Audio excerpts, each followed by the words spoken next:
Boa noite a todos. Tá, sejam bem-vindos. Mais uma semana de trabalho, de atividades aqui na nossa casa.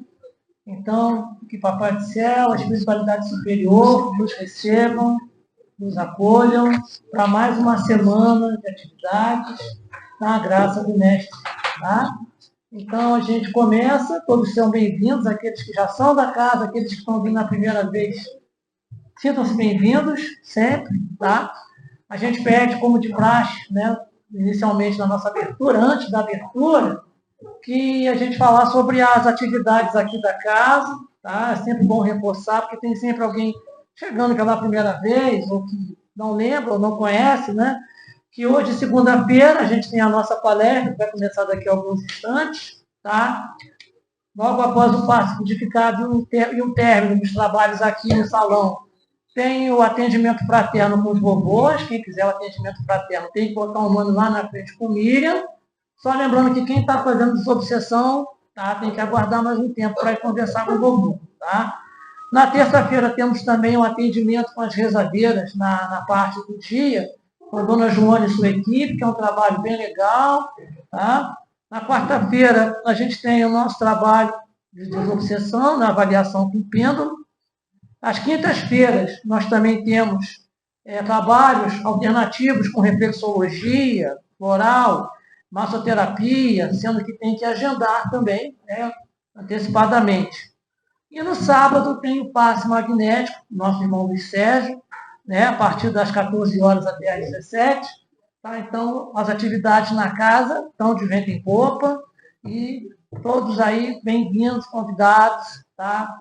A participar junto com a gente, tá? A gente pede também que todos, né, gentilmente desliguem os celulares, tá? Desligar mesmo, tá? Para que a gente possa, nesse momento que a gente vai passar aqui dentro junto, que nós nos conectemos com a espiritualidade superior, que nós nos conectemos com todos os irmãos presentes, encarnados e desencarnados.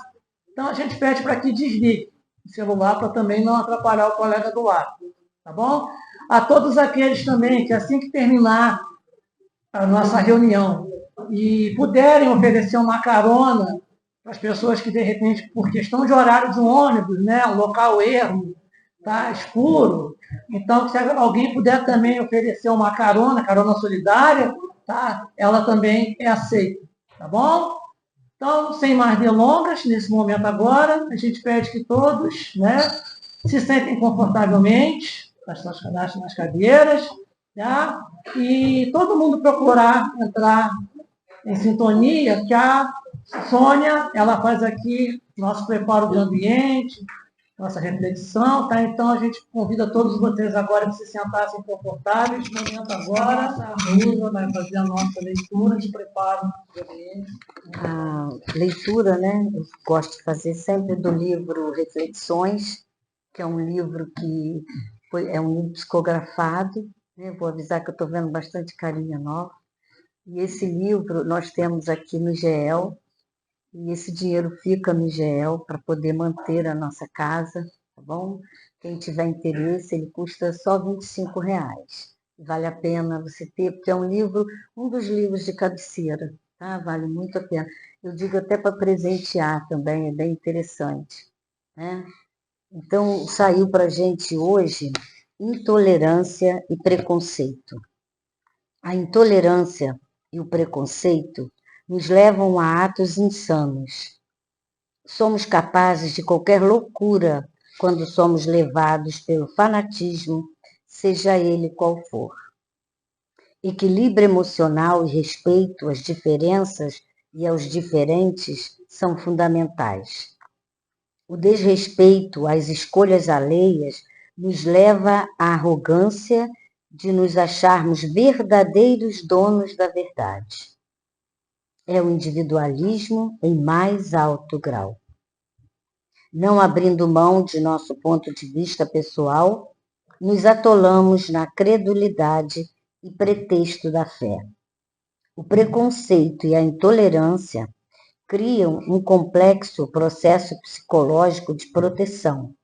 Ante a sensação de fragilidade, se unem em prol de uma suposta segurança para cada vez mais atacarem aquilo ou a quem os ameaça, deixando-os cegos para o equilíbrio e o respeito ao seu próximo.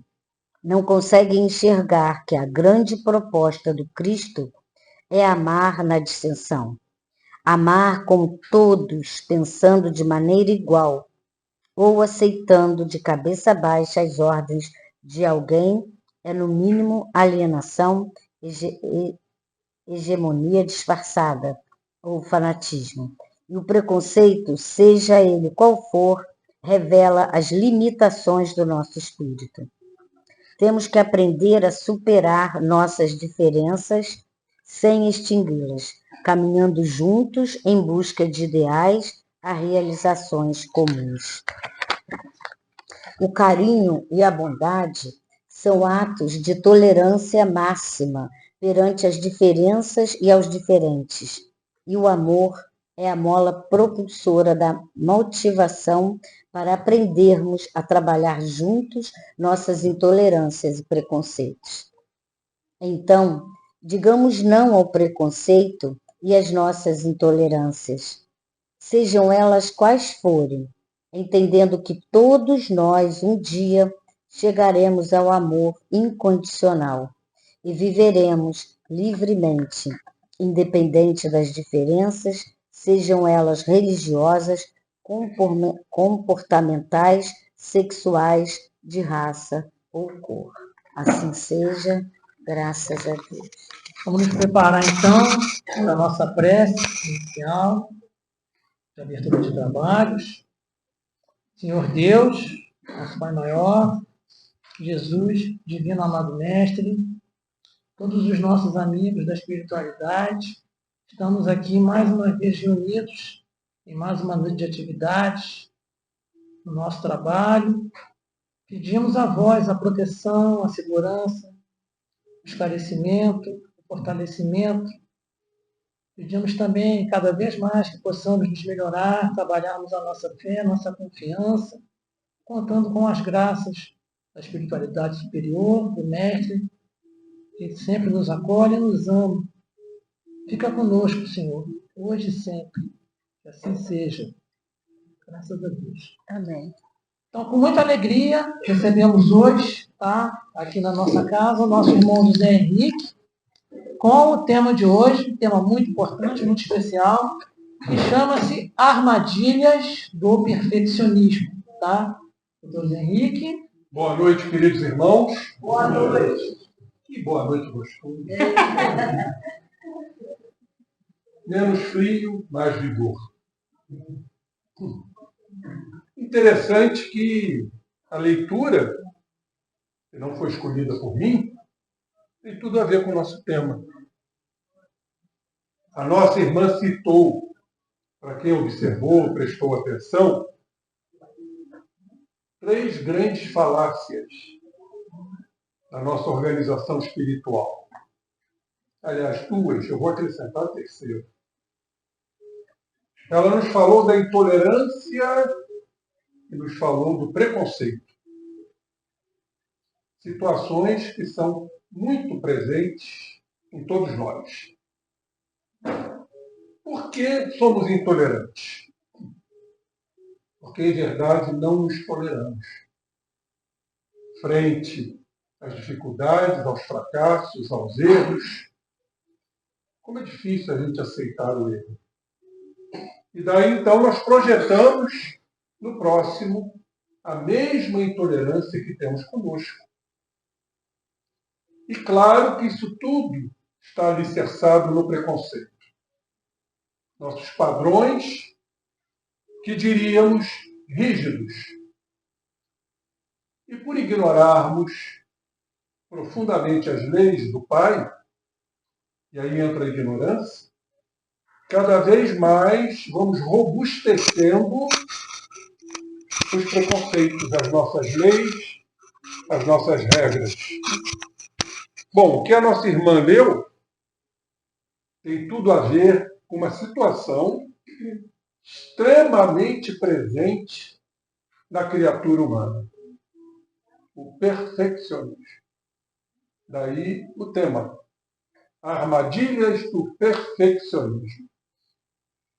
Bom, temos que saber diferenciar o que se chama perfectibilidade e perfeccionismo.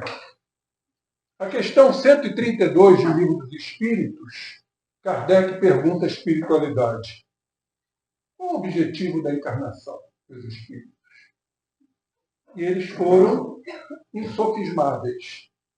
Chegarmos à perfeição. Então estamos aqui, certamente, buscando a perfeição. Estamos cada vez mais nos modificando e nos aperfeiçoando no projeto ascensional do espírito. Chamamos isso de perfectibilidade. E qual a diferença para o perfeccionismo? É uma palavrinha-chave que se chama sofrimento. O perfeccionista sofre. E temos aí uma grande gama de perfeccionistas. E o nosso irmão estava a nos dizer, a me dizer, ele se achava perfeccionista. Cadê ele? Sumiu? Está ali quietinho. Pois é. Perfeccionista. Qual a razão de termos aí um grande número de perfeccionistas no nosso orbe? Inclusive, diríamos, como base, como raiz de inúmeras patologias, primordialmente mentais, para não dizer também físicas. Vamos citar algumas. Temos, por exemplo, o transtorno da ansiedade. O ansioso é o preconceituoso. Ele quer tudo do seu jeito, dentro dos seus padrões, das suas regras, das suas leis. E por, no fundo, saber que nada vai ser correspondente, ou grande parte não será correspondente, ele sofre. Daí a ansiedade. Sofre com amanhã, porque eu costumo dizer que o ansioso ele tem dois vocábulos que lhe pertencem: o se e o será. O ansioso está sempre a dizer: e se não acontecer? Ou se acontecer isso? Será que vai acontecer? Será que não vai acontecer? Então paira aí uma grande dúvida, uma grande insegurança. E aonde há insegurança, há medo. Tudo isto é promovido pelo orgulho da criatura que almeja que as coisas funcionem ao seu bel prazer. E aí, antagonizando isso, vamos lembrar uma frase do Chico. Chico nos diz: a vida, companheiros, nem sempre segue o nosso querer, mas ela é perfeita naquilo que tem que ser. E a gente sempre quer que as coisas vibrem de acordo com os nossos preconceitos, de acordo com nossas regras. E aí estamos diante desta patologia que ora predomina no nosso orbe, que é a ansiedade. Por isso, a psiquiatria já coloca como um transtorno da ansiedade. E suas repercussões terríveis no corpo físico. Chamamos isso de somatizações. Então, a criatura muitas vezes sente uma dor de cabeça, uma dor de estômago, uma tensão muscular. Está sempre reclamando ou sofrendo de alguma dor, de algum sintoma, que não quer dizer doença. É apenas uma sintomatologia.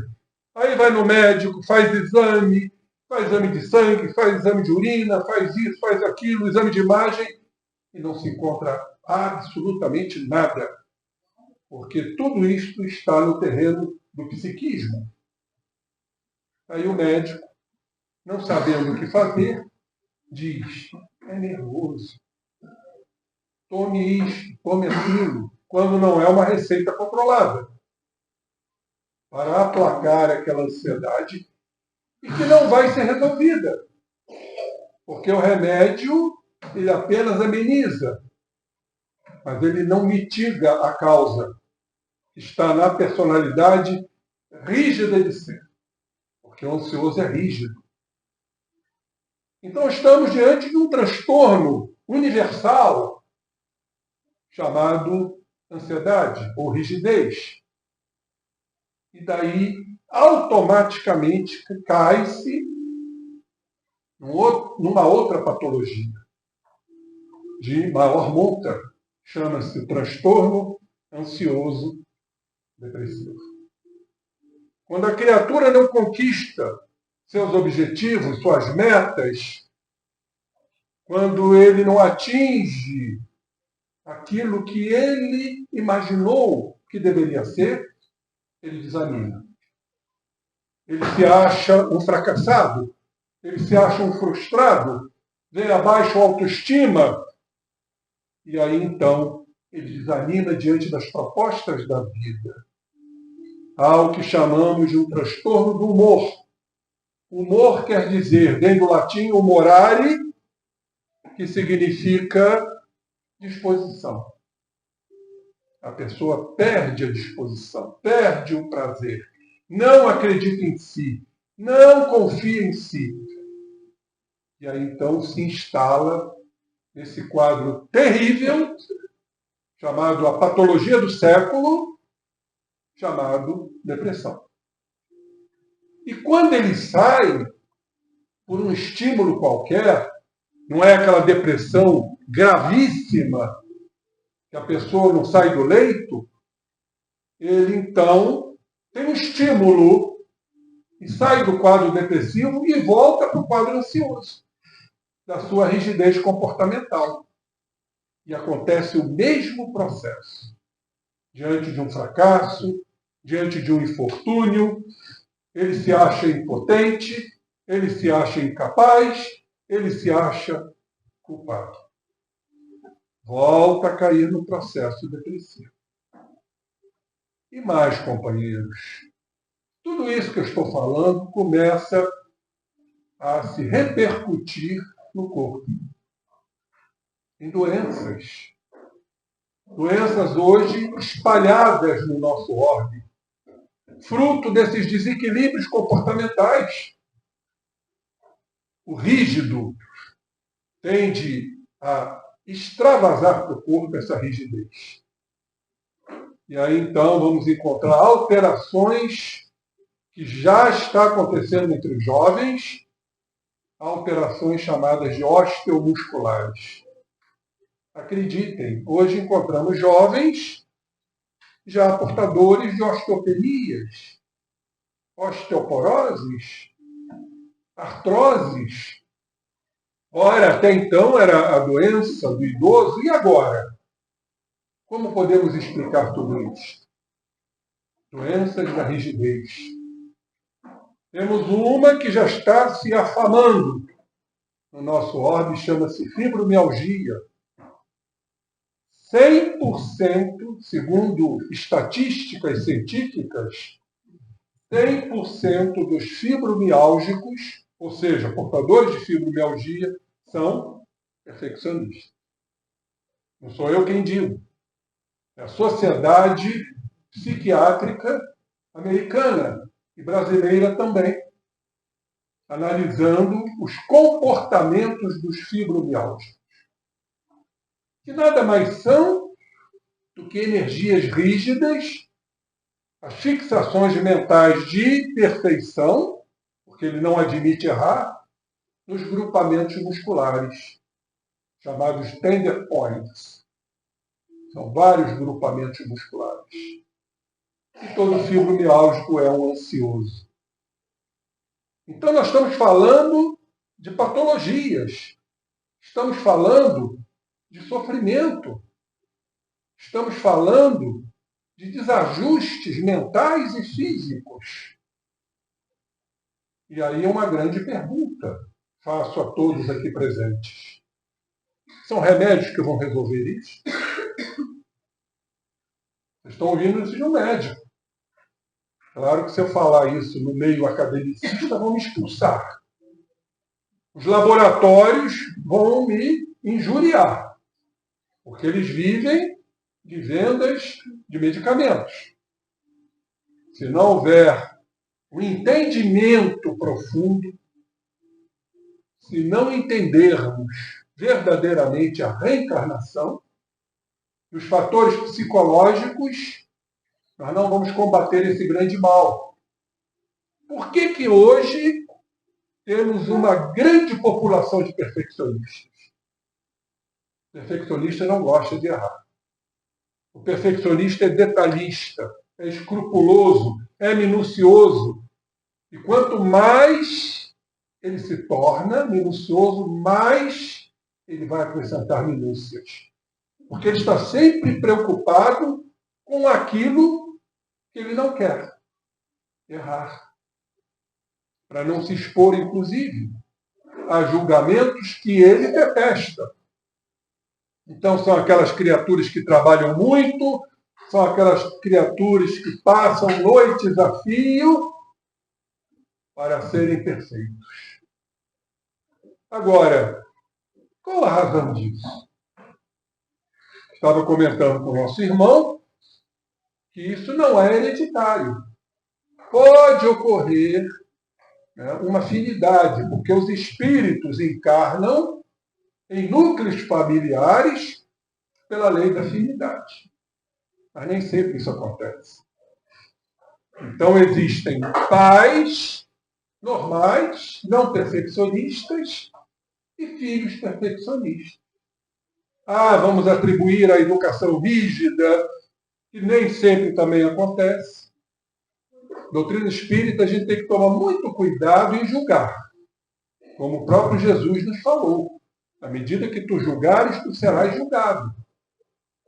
Então, qual a razão disso? Eu certamente direi a todos vós aqui que são espíritos que erraram muito no passado. Se comprometeram muito no passado.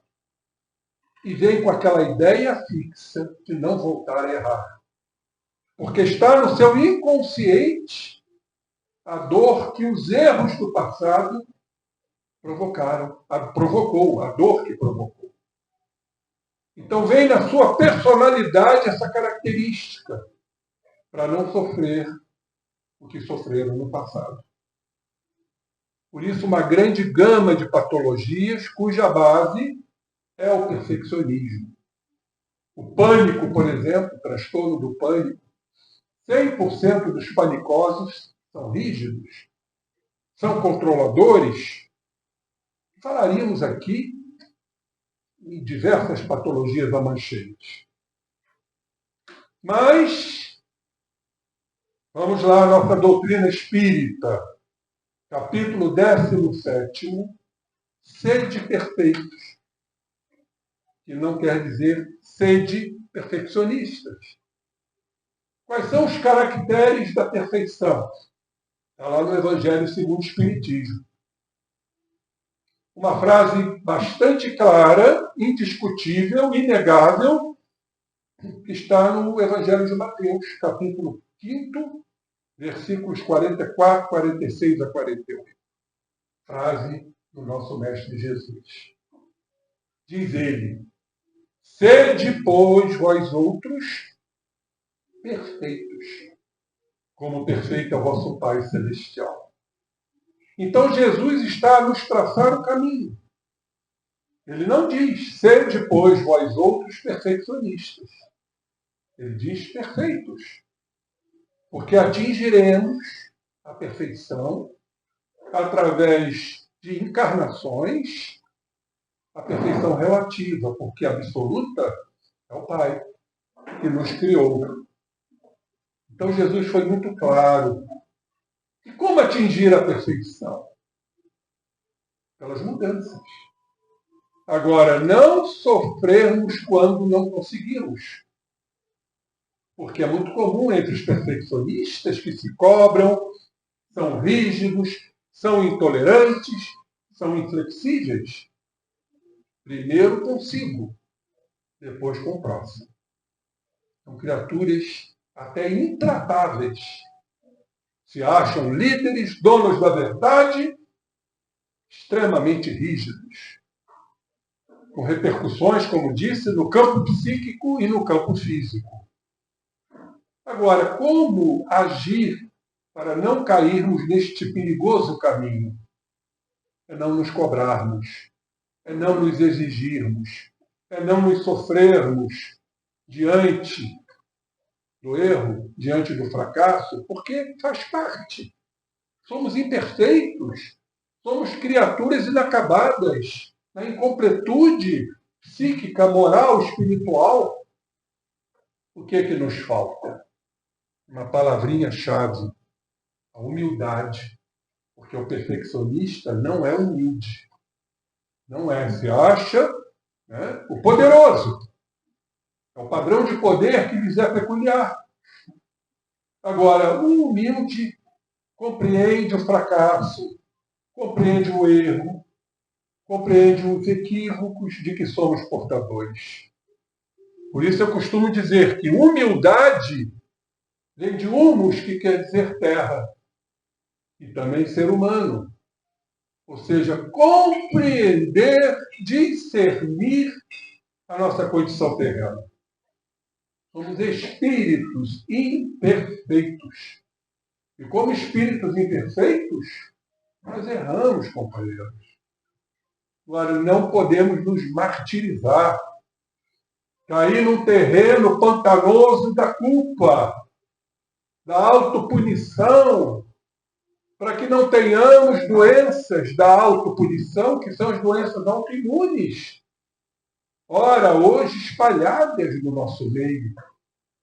Doenças articulares, doenças hematológicas, doenças neurológicas, como tantas que estão aí, esclerose múltipla, esclerose lateral amiotrófica, doenças mutilantes.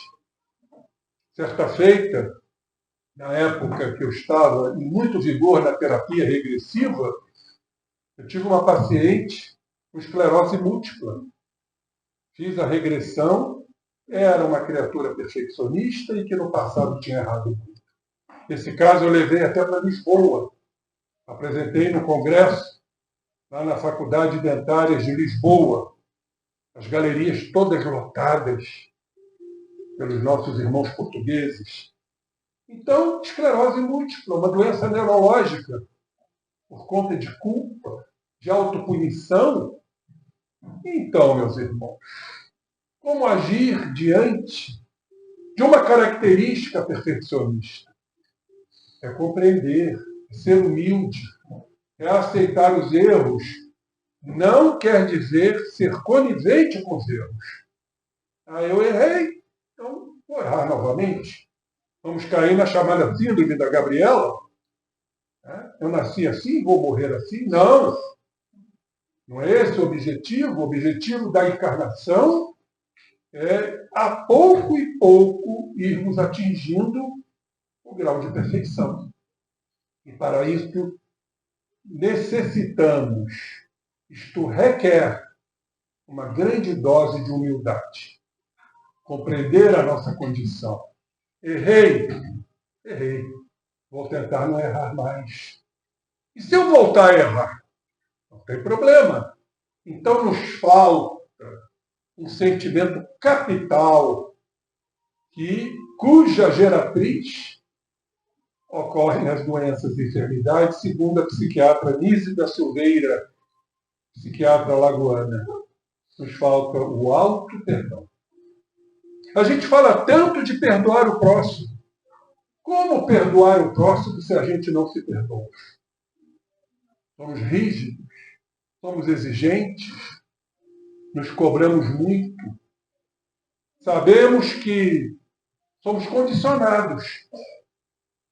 Isso é uma particularidade importante entendermos. Agora, esses condicionamentos carecem de serem trabalhados. Ou seja, o processo que Joana de Ângeles nos diz que a necessidade do descondicionamento. Para isso temos que estar atentos, vigilantes com relação à nossa verdade. ou seja, com a nossa realidade. Não raro vamos escorregar, vamos derrapar nos mesmos valores, nos mesmos preconceitos, nas mesmas crenças, nas mesmas intolerâncias. Por quê? Porque é um condicionamento. Nossos arquétipos estão abarrotados. Ninguém vai se tornar santo da noite para o dia. Todo mundo gostaria, né?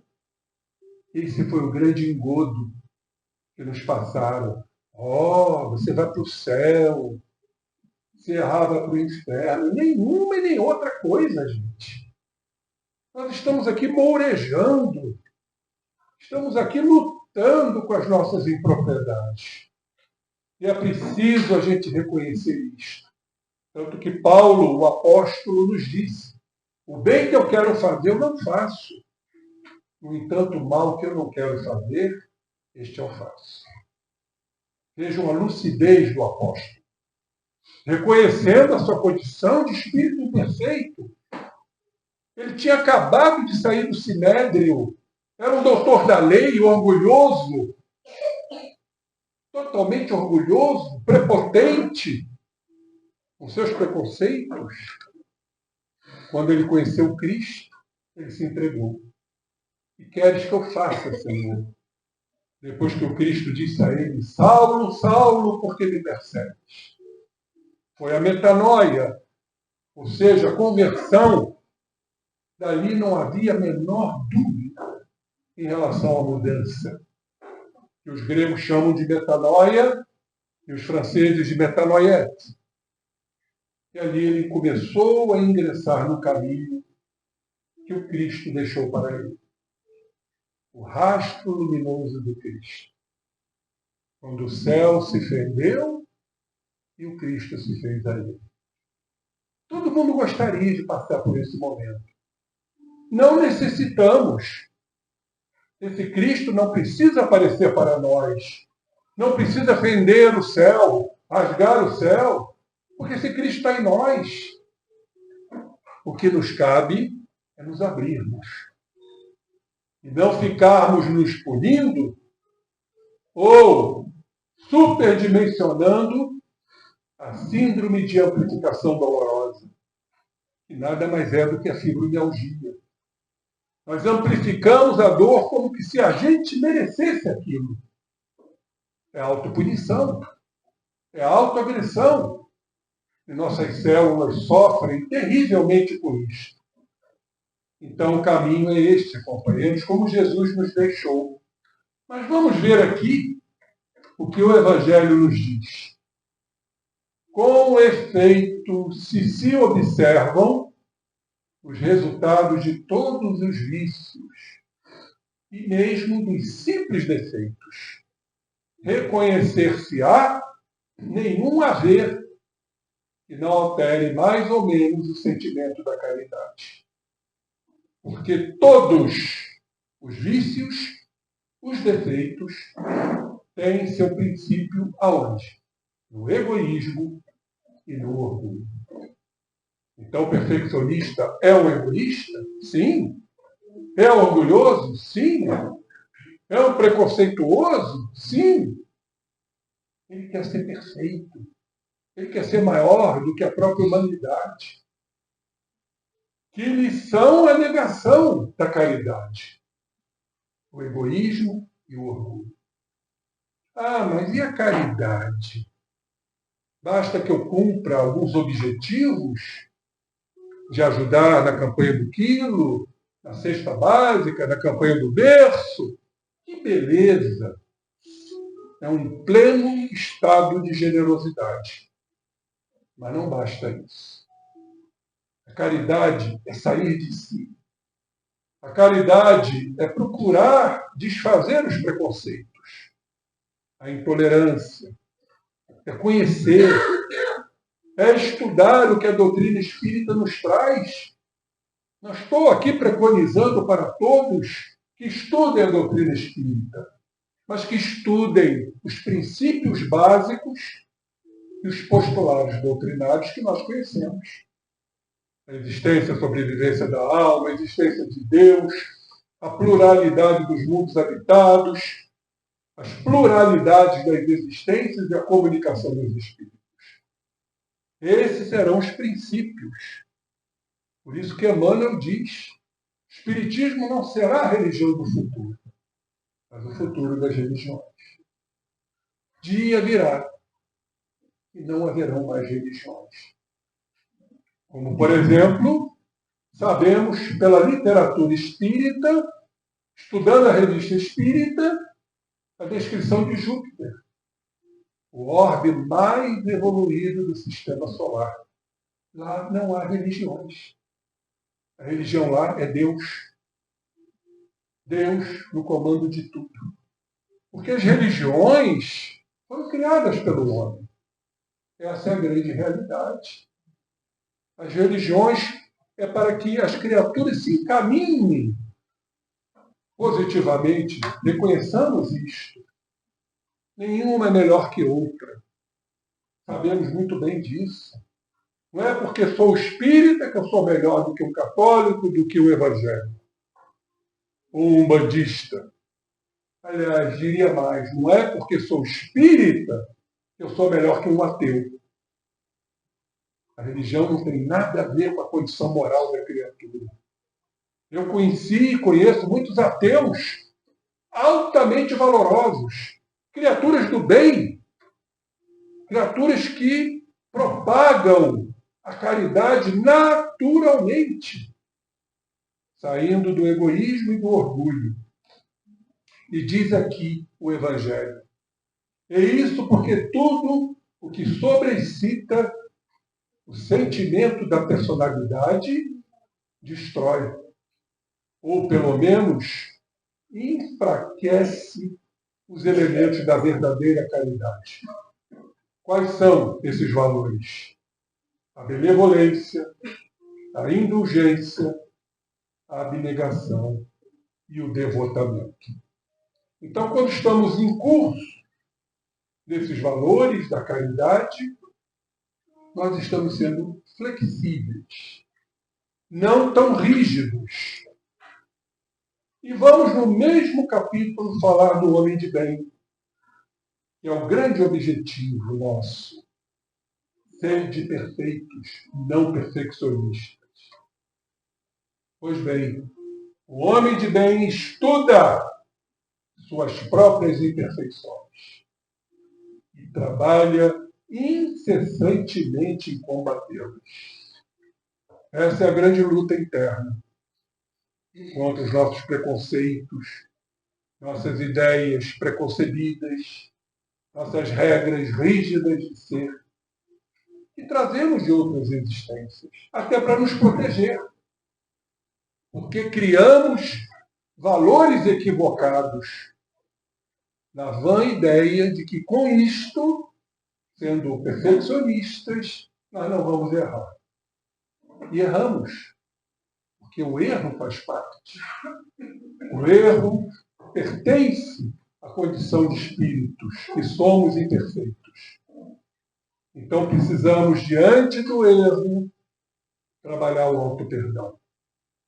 Eu me perdoar, para que eu tente fazer melhor, para que eu possa lutar contra esta minha imperfeição.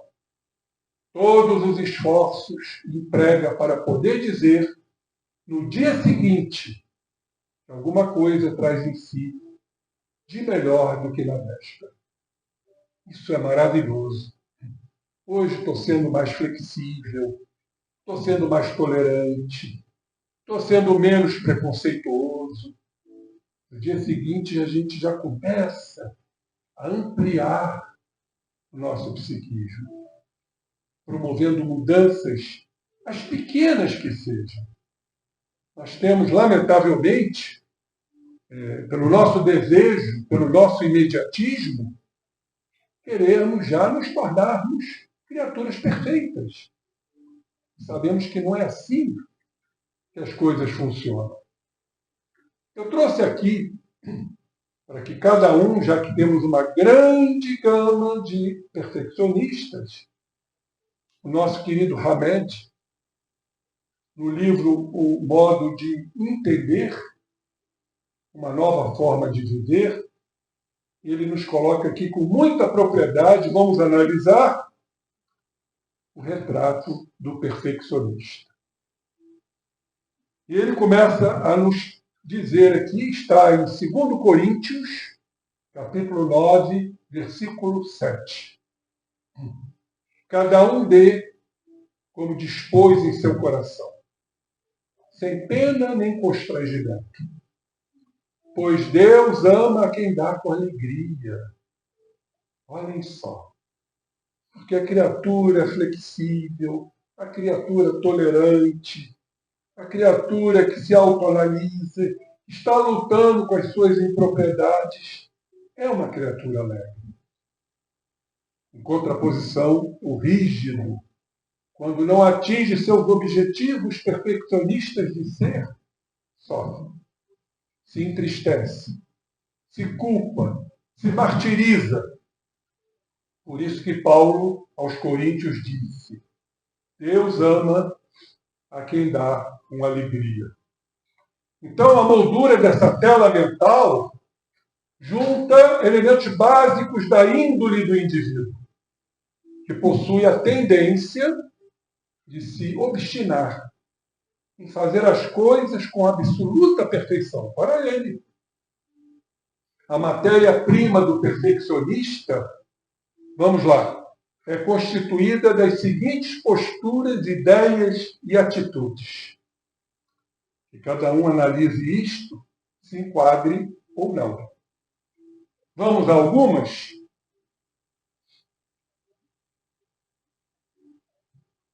Estrutura e organiza a vida como se fosse uma estante de livros. Tudo certinho. Tem uns que são até maníacos. Livro grande com livro grande, livro pequeno com livro pequeno. Então, estrutura a sua vida como uma estante de livros. Tudo certinho. Tem uns que usam até fita métrica. Classifica tudo que existe em extremos opostos. Perfeccionista é radical. Ou é certo para atender os seus preconceitos, suas ideias, suas inflexibilidades, ou então é errado. Então ele vive esses extremismos. Ou é moral, olha o preconceito, ou é imoral. Porque o seu preconceito está a lhe dizer que aquilo é imoral. E, portanto, é tudo ou nada. Não tem meio termo, é 8 ou 80. Considera-se a única criatura capaz de realizar bem as coisas. Olhem só a insegurança. Vocês sabem aquela criatura que não delega? Ele não vai fazer bem feito como eu faço. Olhem só o orgulho, a prepotência, o preconceito. Eu sou a única pessoa que sei realizar bem as coisas. Isso é extremamente perigoso. E a gente vê isso em todos os meios. Olha, a casa espírita não é diferente, não.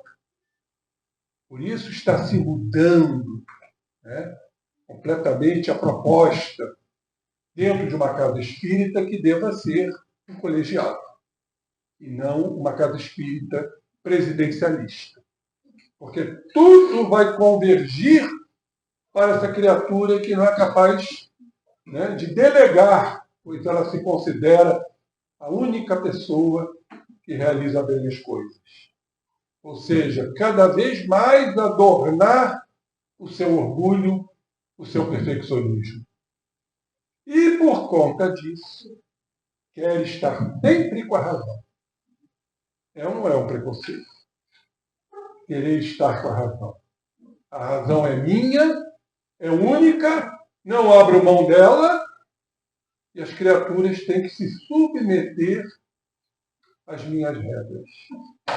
Isso, para quem tem um cargo de chefia, de comando, de presidência, é extremamente perigoso. Ou seja, não abro mão dos meus valores. As coisas têm que funcionar ipsis literis, ao pé da letra, porque eu tenho razão. Esse é o perfeccionista. Olhem só. Trabalha sem interrupção. O trabalho é seu lazer preferido.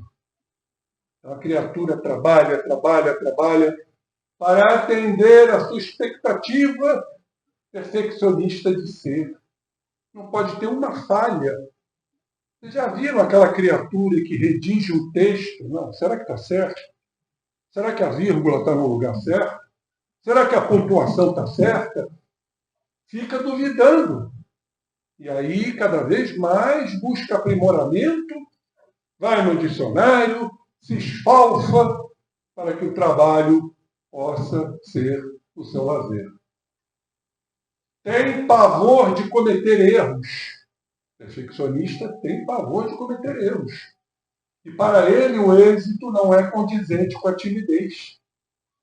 Por isso, cada vez mais são extrovertidos, porque o tímido não é um exitoso.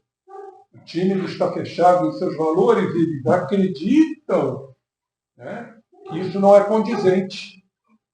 Mas tem pavor de cometer erros. Não sabem lidar com os erros. E como eu disse de início, são intolerantes, são inflexíveis, são intransigentes. E se culpam por conta disso. E mais, têm enorme necessidade de aplauso, de elogio, de estima.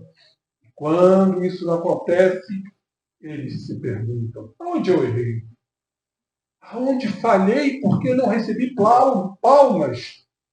Não recebi elogios? Aquela mãozinha nas costas, você foi maravilhoso. Como o ego infla diante disso. Mostra inferioridade em relação aos outros. Mas, no fundo, acredita ser superior. Então, por que mostram inferioridade em relação aos outros? Porque erram. Porque falham. Aí nós chamamos isso de complexo de inferioridade.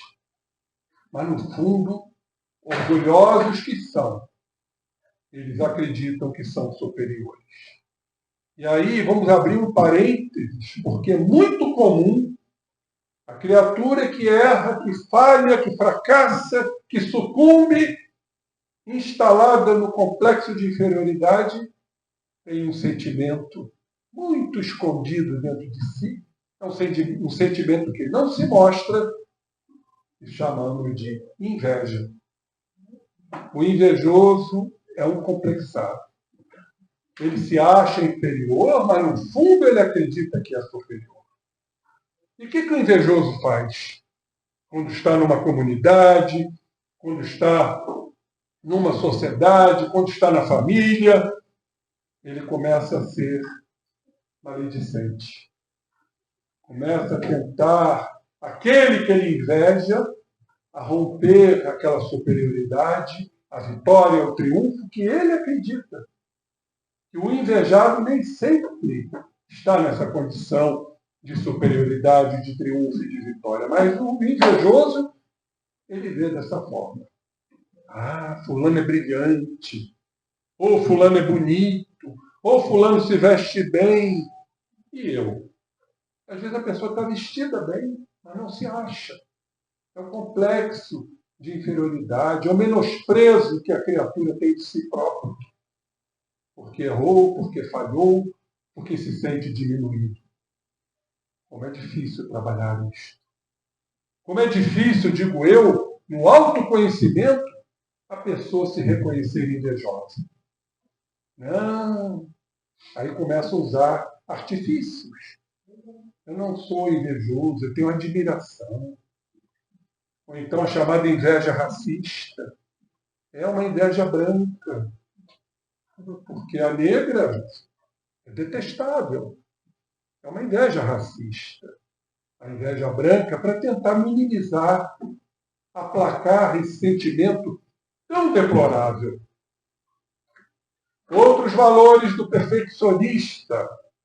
Desculpa-se ou justifica-se insistentemente pelos seus erros. Como eles sofrem com os seus erros, diante dos outros, estão sempre a se desculpar, a se justificar. Eu não quis dizer isso, eu não quis falar isso, eu não queria fazer isto.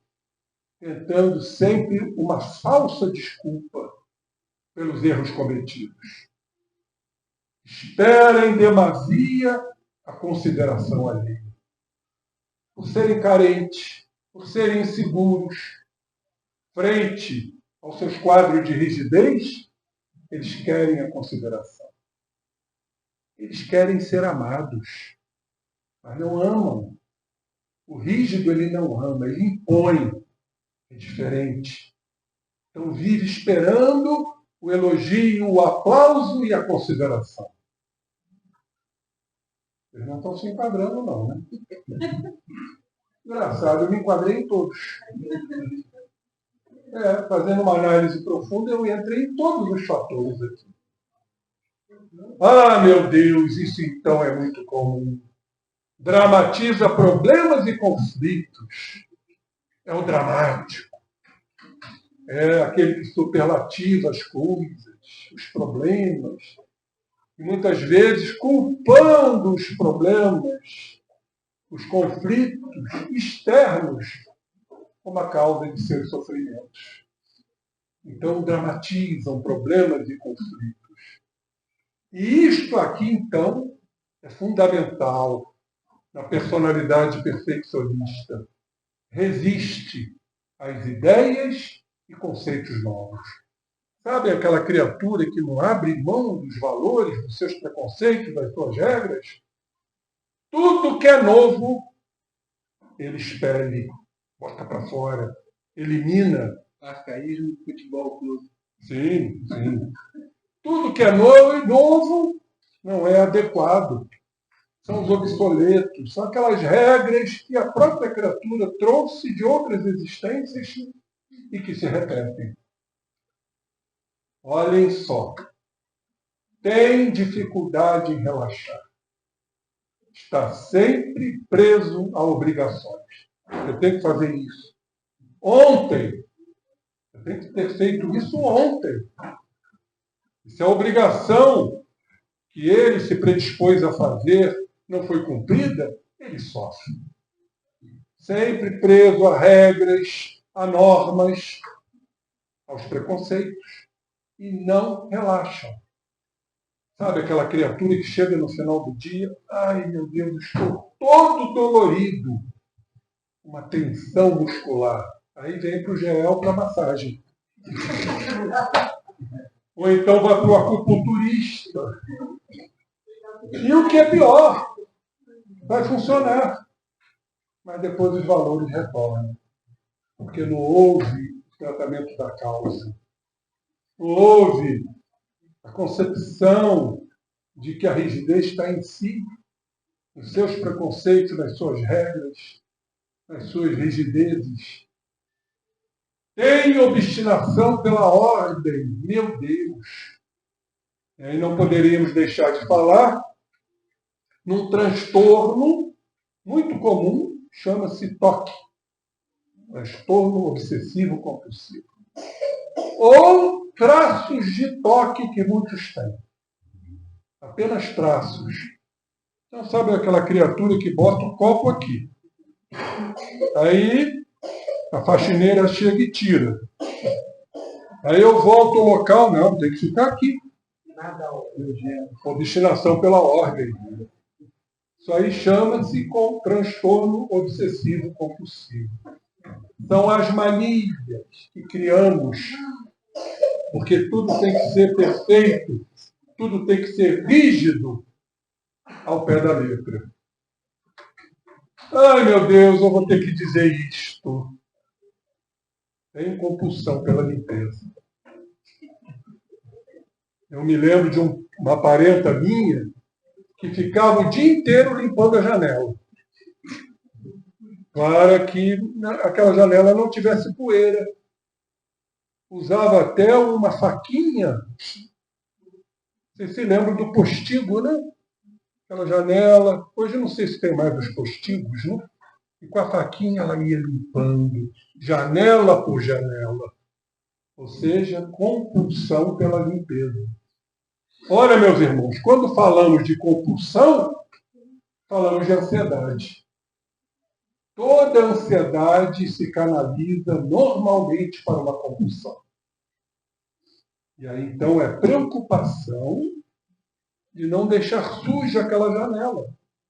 Porque se isto acontecer, vem a culpa, vem aquele drama de ter executado não ter executado uma situação. E aqui, como já falamos, vamos repetir, vivencia o mundo das culpas. Sua conduta é quase toda baseada em regras e normas sociais. Rigidez. Preconceituosa. E aqui faríamos um seminário sobre culpas. Porque a culpa, como Joana de Ângelo nos coloca, é uma culpa tormentosa. Por que eu errei? Por que eu falei? Por que eu disse aquilo? E como a criatura sofre por ter errado? Nós chamamos isso de fixação mental. A culpa é uma fixação mental. O André Luiz diz que ficamos girando ao derredor do nosso ponto nevrálgico. E quanto mais nos culpamos, mais vamos nos culpar. Alimentando esse sentimento altamente desastroso. E tem criaturas que carregam a culpa de outras existências e mais da existência atual. Isso nós sabemos geram sentimentos terríveis de desajuste, de desarmonia e repercussão no corpo. A culpa. A culpa está na base do processo depressivo. A culpa está na raiz das enfermidades. E diria mais, inclusive do câncer. O câncer ele se apoia, eu costumo dizer, num tripé.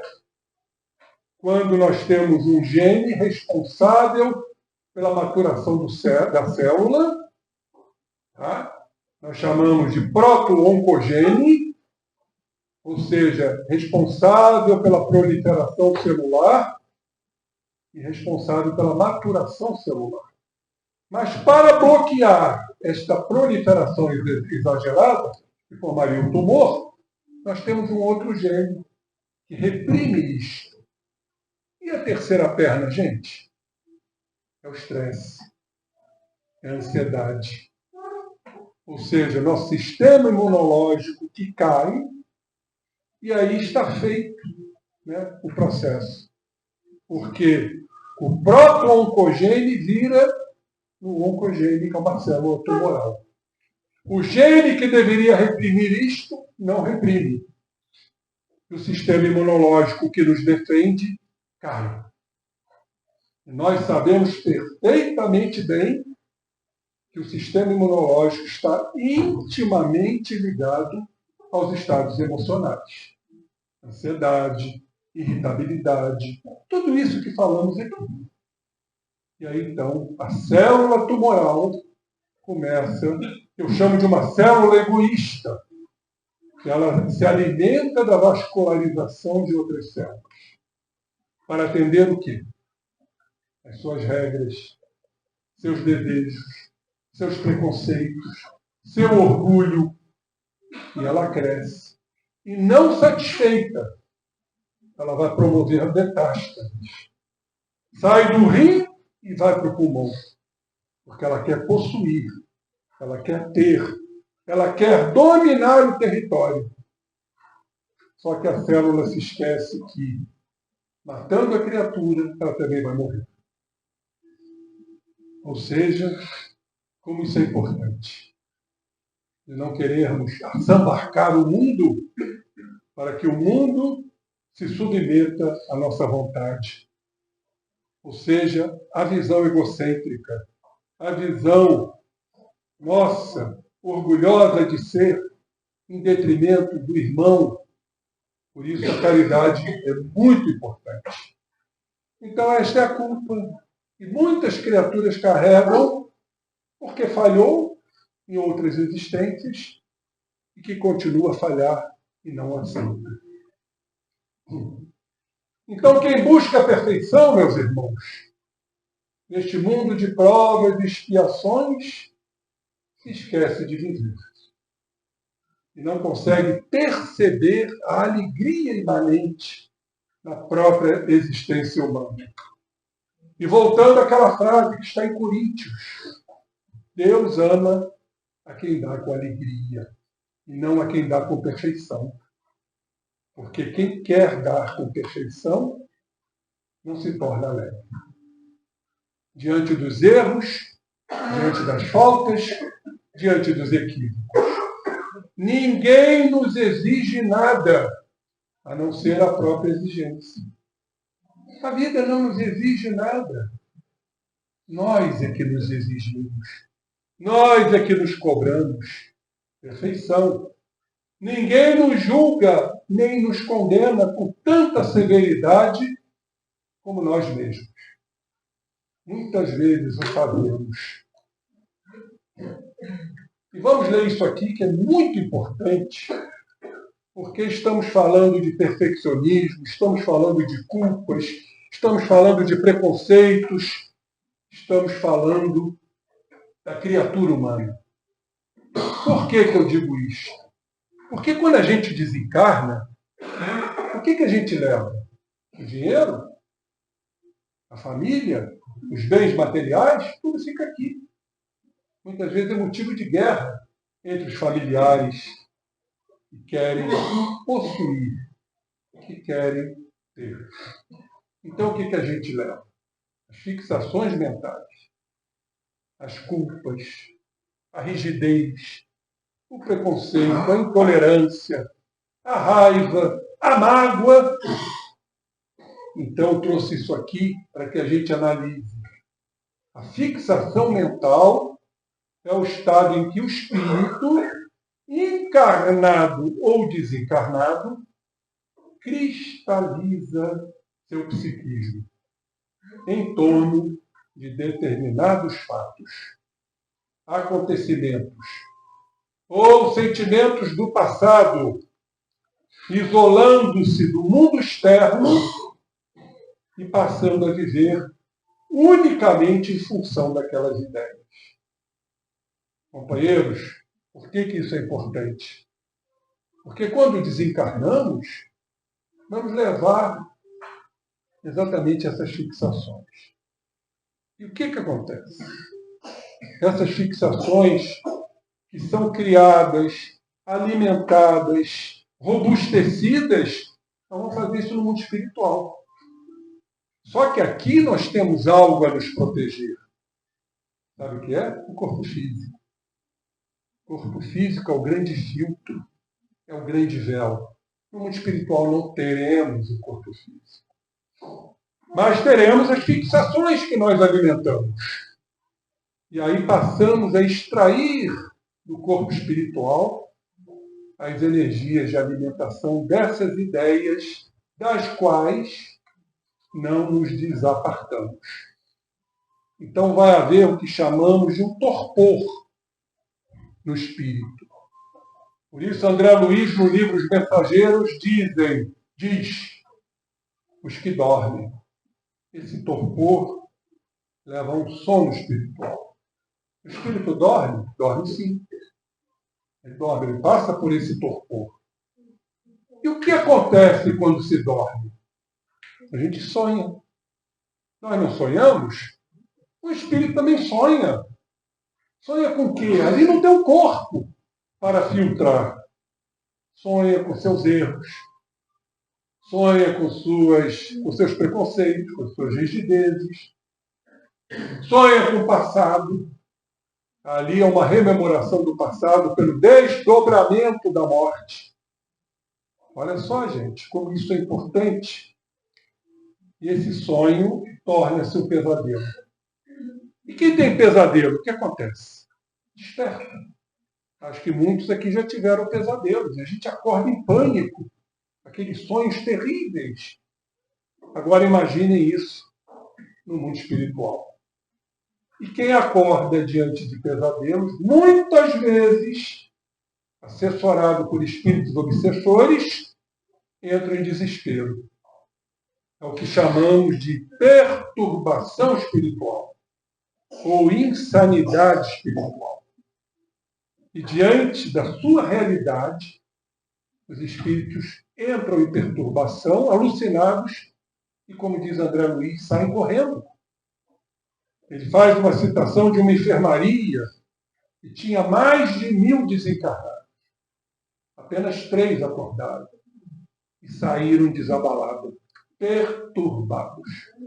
Claro que a espiritualidade depois vai acolher esses irmãos, serão transportados para instituições de refazimento, porque todos nós temos a proteção divina.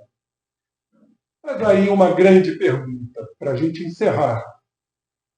O que fazer para modificar esses padrões? Para que a gente não passe por isto no mundo espiritual. Não há outro caminho, meus irmãos. Eu chamo isso de desfixação mental. Se somos rígidos, vamos combater a rigidez. Meu Deus, para que ser tão rígido? Porque o copo tem que ficar aqui. Tem algum perigo o copo ficar aqui? Não. Então, por que voltar com o copo para cá? Por que eu preciso botar camisa amarela com camisa amarela com camisa amarela, verde, verde, verde? Não podemos misturar as camisas? Qual o problema? Aquela compulsão que temos de cores, de ordem, camisa de um lado, calça do outro. Vamos modificar essas pequeninas coisas, esses pequeninos padrões rígidos de ser, para que essa fixação mental não tenha que ser resgatada no mundo espiritual. Podemos fazer isso agora, o quanto antes. Mas esta rigidez eu trouxe da educação dos meus pais. Não é problema meu. Se foram os meus pais equivocados, eu preciso mudar esses padrões educacionais equivocados. Por isso a doutrina espírita. Grande vantagem nós temos. A doutrina espírita é isto. Traz a verdade, traz a realidade, sem peias, sem preconceitos, sem bajulações. Nós estamos trazendo isto, e eu já disse que eu me enquadro em todas aquelas questões, e se eu me enquadro, eu preciso modificá-las, a pouco e pouco. Então, o que a gente quer, companheiros? Mudar essas fixações, para que a gente não venha sofrer no mundo espiritual. Porque os espíritos já nos dizem que o sofrimento na pátria espiritual é muito maior do que o sofrimento aqui na Terra. E para que eu não sofra tanto, eu preciso me transformar. E para eu me transformar, eu preciso me aceitar.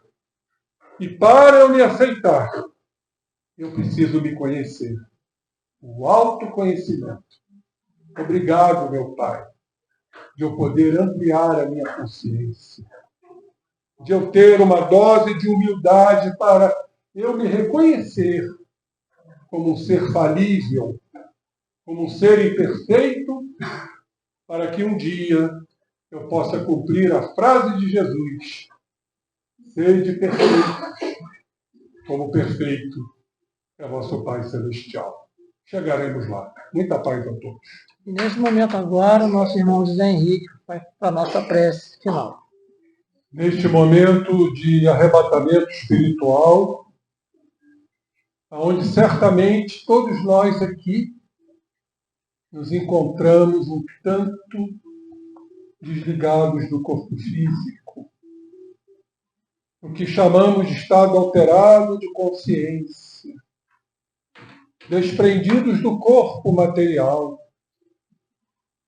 mergulhando em nossos psiquismos, buscando serenamente a paz distante da turbulência mental, das preocupações, nesse profundo silêncio interior, aonde aí o Pai Maior encontra-se. E nós, vinculados a Ele, em seu regaço maior, estaremos agora sim felizes por pertencermos a Ele e não a nós próprios. Como disse o nosso Mestre Jesus, naquele momento derradeiro, Pai, Pai, a Ti eu entrego o meu espírito. Pertencemos ao Pai. Sem perdermos nossa identidade suprema, já nos situamos como valorosos e profundos tarefeiros do Pai, para que a bondade, a benevolência se instale neste orbe de tanto sofrimento. Que estas energias divinas, emanadas pelos nossos pensamentos e sentimentos nobres, possam atingir aqueles que estão em convulsões morais, os excluídos, os desassistidos, os reclusos, os doentes em leitos de dor, aqueles que não compreenderam ainda a Ti, Jesus, resistentes, refratários, mas que necessitam ainda da dor para o despertar de suas consciências. E aí sim, todos somos ovelhas de um só rebanho. O bom pastor que está a nos guiar, Jesus, nosso Mestre, que se sacrificou para trazer o Evangelho de luz que está iluminando, já iluminou e estará iluminando nossos corações. E seguindo a Ti, Jesus, abrindo mão de nossos valores, aceitando nossas cruzes como resgates, estaremos Te seguindo, Jesus, no único caminho que não tem retorno, porque desaguaremos profundamente na nossa destinação final. Nos tornaremos espíritos puros e comungaremos contigo, Jesus, as delícias, as vibrações dúlcidas do Teu amor, porque também nós estaremos amando. E assim formaremos o grande exército a Te seguir, Jesus.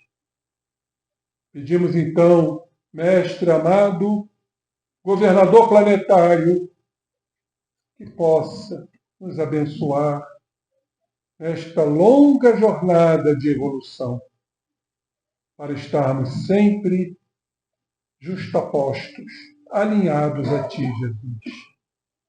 Pedimos então, genuflexos, a permissão para o encerramento dos nossos estudos que a doutrina espírita nos abrilhantou. Ó Mestre querido, que a paz esteja com todos nós. Graças a Deus, Jesus. Lembrando a todos também que aqui, logo na entrada do nosso salão, nós temos ali um bazar com roupinhas infantis, com roupas femininas, masculinas também, e toda a verba ela é destinada à manutenção da nossa casa. Tá? Então, quem quiser conhecer, está tudo ali, bonitinho, arrumadinho, tá bom? Então, muita paz a todos, obrigado pelo silêncio respeitoso e uma boa semana para todos nós. Que assim seja. Amém.